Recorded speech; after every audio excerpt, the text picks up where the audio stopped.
Greetings, my people. This is your brother B bringing to you yet again another episode 41. On this YouTube channel, Opps Opportunities for Black and Brown, Brown and Black.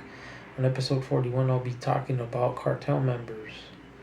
So, when it comes to cartel members, you have different cartels. Sets like some are set up here in the United States, but the ones that I pretty much know to a certain extent. In Mexico, you have cartels. Colombia, you have cartels that I know of, and they have a reach to norteño, sureño gangs out here in California and in different states. Also different gangs too. Latin Kings and other gangs,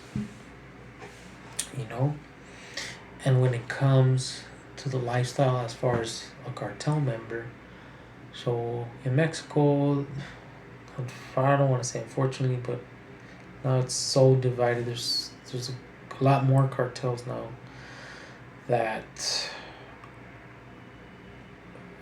there's just so much conquer and divide. It's crazy. Fortunately, it's gotten worse because of so much division, and there's a lot of money to be made, and everyone wants a piece of it. Everyone wants to be a general. There's also been bad situations, backstabbings and all sorts of things. But the thing is, to be a cartel member, you just have to be willing to do what they tell you to do. If they tell you to take someone out, you have to do it, and that will eventually have you climbing the ranks, and also your intelligence will be a part of it for sure. The thing is, you have to be willing to live that lifestyle 100%. Your time with family, friends is limited. You have to be willing to spend years or life in jail, and you have to be okay with it. You have to be okay with selling drugs, transporting drugs, battling the army, the police. That comes with the package. You have to understand that every day is not guaranteed. And that's just for everybody, but just the risk factor just intensifies. Like supposedly the normal day citizen, the most dangerous thing that they could do on a daily basis is drive a car. So just living that kind of a lifestyle, it ups the chances of you dying at a very young age. And just all the things that you have to be willing to do, to live that lifestyle. And like how I said in another episode, there's nothing wrong with the tribal instinct, but just like a cartel has a lot of influence, like how I said, in the prison gangs, the norteños, the sureños, and then they have a big influence with the gangs out of the street with the 13 and the 14. So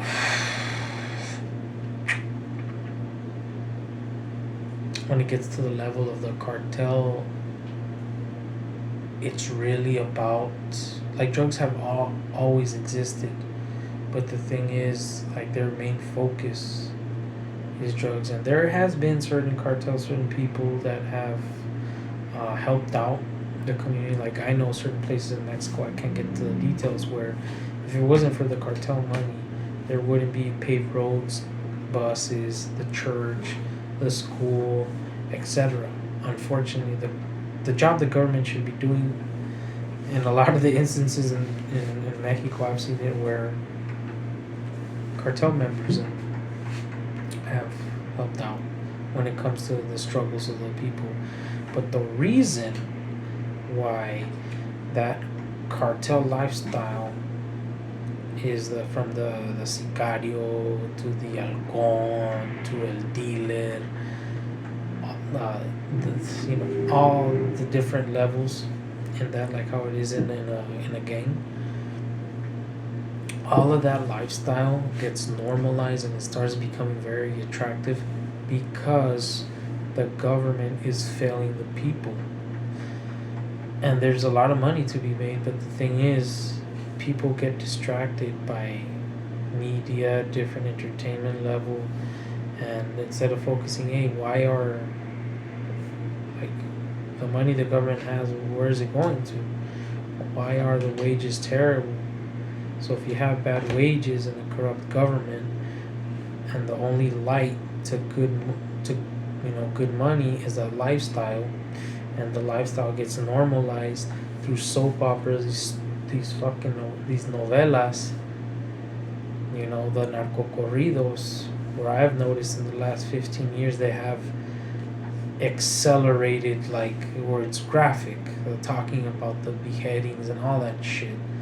Me personally, I don't like it. I only like at the most, like, for me, Chalino, original Chalino, Los Originales de San Juan, Los Rasos, what is it? Grupo Exterminador, Los Inquietos, and El Tigrillo Palma. That's it. But as far as the other stuff, the newer stuff, I'm like, nah, I ain't feeling it. When it starts getting all too graphic of what they do, and sometimes they're not even about that lifestyle, like, nah. It's just, it's intensified so much that it's normalized of what those members do. That's not good for our society. We need our society to help each other out and build a good community where we help each other out, whether someone is a plumber, an electrician, a carpenter, a gardener, air conditioning, whatever it is. But for us to be learning something where we could help each other out and have our people progress through hard times, because there's been certain cartels where I've gotten to see where the sale of certain drugs like crystal meth, forbidden. They would kill their own members if they would be caught selling that shit. And unfortunately,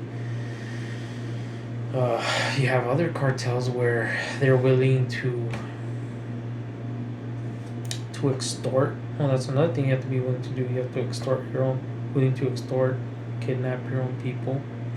And for me, I see, like I always said, drugs are always going to exist, unfortunately.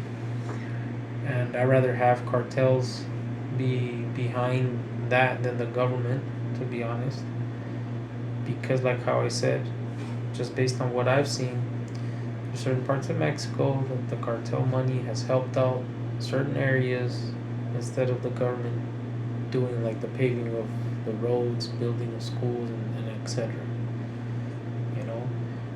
Where I start drawing a line in cartels and cartel members where, there's, like I said, drugs are always going to exist, and there's certain cartels that only dedicate themselves just strictly to that business, and they do their best in trying to take out the people that are trying to, control their drug turf.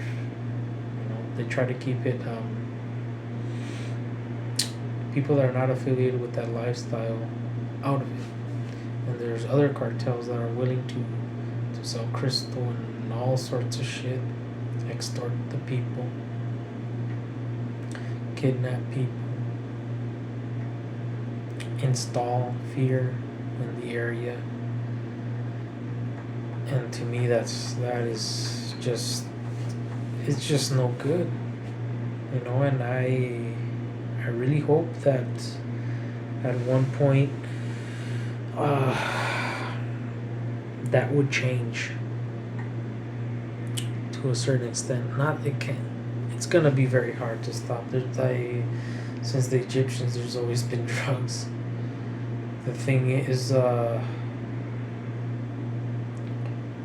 it's like certain drugs, now that I see the crystal meth and the ice and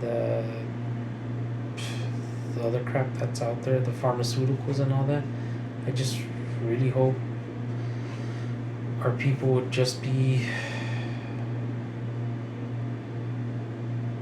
I hope they would be not be given anything, but just those particular drugs to just be a no-go.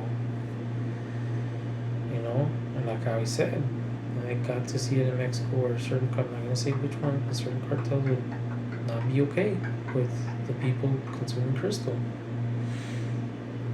And unfortunately, you know, not all of them work the same. And I'm not trying to say one is better than the other. I hope both would. Not both. There's many now. I hope that all of them would come to a certain agreement. You know, when it comes to like the sale of certain drugs, I hope that I would pray, dream that no more extortion, no more kidnappings, and things of that nature would happen. Because the thing is, for the innocent people to live in fear on a daily basis, it's just not the way to go.